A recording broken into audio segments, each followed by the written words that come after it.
Happy Dasara కాదు విజయదశమి శుభాకాంక్షలు.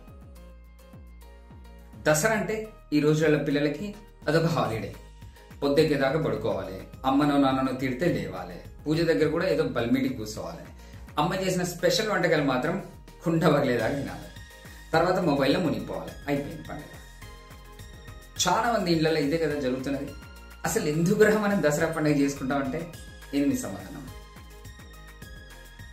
రాముడు రావణుని చంపేసిండు, దుర్గమ్మ ఒక దున్నపోతు రాక్షసుని చంపేసింది ఈ రోజేనంట, అందుకే దసరా చేసుకుంటాం. కరెక్ట్, పురాణ కథల ప్రకారం ఇది కరెక్ట్. కానీ ఇంకా ఏమైనా రీజన్ ఉందా? మానవ జీవన విధానానికి, ప్రకృతికి దసరాతో ఏమైనా లింక్ ఉందా?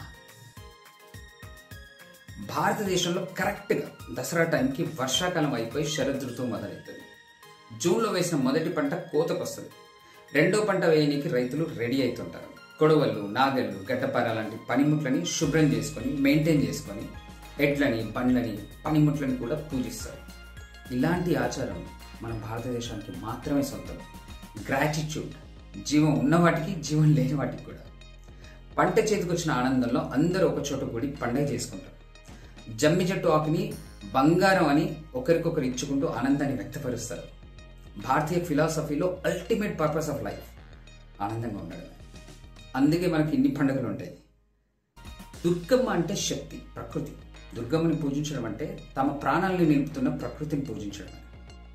దసరా కేవలం పండగ కాదు, భారతీయుల జీవన విధానం.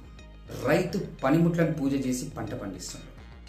ఒక స్టూడెంట్గా నువ్వు దేనికి పూజ చేస్తావు?